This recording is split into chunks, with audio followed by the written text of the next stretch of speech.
નીચું રાખો ને, કેમેરામાં નહીં આવે. નીચું રાખો.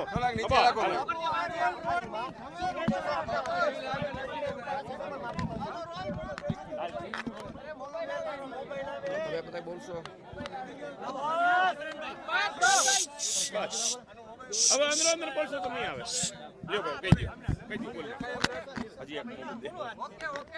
રૂપાલા સાહેબે આજે એના નિવેદનની અંદર ફરીથી ક્ષત્રિય સમાજની માફી એકવાર નહીં 2 વાર માગી લીધી. મને લાગે છે કે આજે આ વિષય પૂરો થાય છે.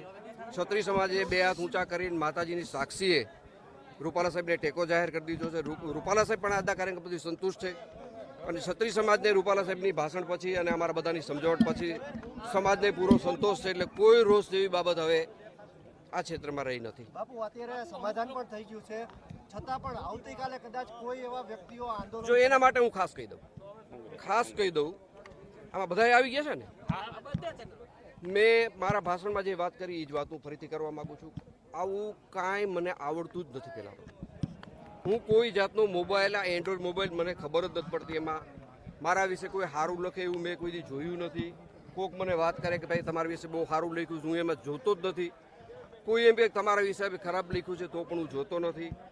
આવા યુદ્ધને હું માનતો જ નથી ને આવા બધાને હું ફરીથી ચેલેન્જ કરું છું કે તમે બધા બહાદુરના દીકરા હો ને તો તમે અહીં આવજો, મને તમારી જગ્યાએ બોલાવજો, તારીખ તમારી, ટાઈમ તમારો, સ્થળ તમારું, બહાદુરી તમારી, મને બોલાવો ને હું એકલો આવીશ અને તમારી સામે ફેસ ટુ ફેસ તમે જે ભાષાથી વ્યવહાર કરવા માગતા હો એનાથી નહીં પણ આગળ જઈને માત્ર ને માત્ર સોશિયલ મીડિયાવાળા મિત્રો જે ઉછળકૂદ કરે છે એને કહું છું, જેને આ કાર્યક્રમ ગમ્યો નથી એને કહું છું, મને વહેલી તકે બોલાવે અથવા તો મને મળવા આવે એટલે દૂધ ને પાણી થઈ જશે. તમામ ક્ષત્રિય આગેવાનો ઉપસ્થિત છે, તો આ વિવાદનો અંત અહીં જાહેર કરવામાં આવે છે. આ વિવાદનો અંત અહીં જાહેર જ કરવામાં આવે છે. જે નરિયા તરિયા વગરના આમથી આમ તો એમના માટા મારે છે એના વચ્ચેની આ વાત છે. આ વાત કોઈ સમાજને સ્પર્શ થતી નથી.